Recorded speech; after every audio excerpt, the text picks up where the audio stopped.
mambo haya 6 usipodhibiti kisukari. Acha leo nile wali na soda, kesho nitaanza kujizuia kwa kweli. Mwali, nimeambiwa kuna dawa za mitishamba zinaponyesha kabisa kisukari. Kwa hiyo dawa za hospitali nimeziachia huko.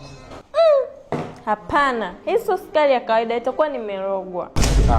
Nimepona kidogo, dawa sitaki tena. Ugonjwa wa kisukari ni ugonjwa wa sukari kuwa nyingi katika damu. Inasemekana kwamba mtu ambaye ameshindwa kudhibiti sukari ni yule ambaye sukari yake inapanda mara kwa mara, huku akipuuza ushauri wa kumsaidia kuweza kudhibiti sukari yake. Kwa hiyo haya ndiyo mambo 6 ambayo yatakupata usipodhibiti kisukari. Na jambo la 5 limeathiri wengi bila kujua. Kupata kiharusi. Sukari nyingi kwenye damu huathiri mishipa ya damu na kuleta athari ya kupata kiharusi, ambapo husababisha damu isifike vizuri kwenye ubongo.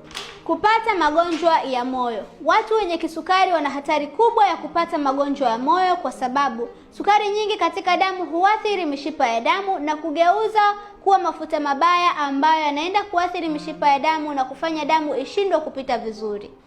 Kupata matatizo ya figo. Ugonjwa wa kisukari unaweza kuathiri figo. Figo inashindwa kuchuja taka vizuri.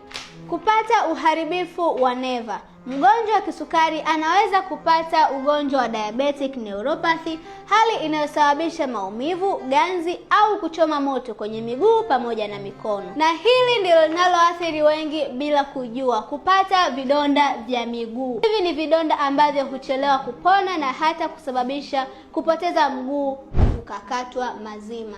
Sukari isiyodhibitiwa inaweza kusababisha matatizo ya macho au diabetic retinopathy. Huu ni ugonjwa ambao unaathiri macho na unaweza kusababisha upofu mazima. Na je, wewe ni mgonjwa wa kisukari unataka kudhibiti kisukari? Kwa kujiunga na mafunzo yetu ya kudhibiti kisukari, utaweza kupata elimu ya kina ya ugonjwa wa kisukari pamoja na mbinu za kukusaidia kuweza kudhibiti kisukari. Lakini pia mafunzo haya utayapata kupitia video zaidi ya 50 katika programu yetu. Sambamba na hilo, utapata mpangilio utakao kusaidia kudhibiti kisukari kwa siku 120. Pia kwa huduma zaidi juu ya ugonjwa wa kisukari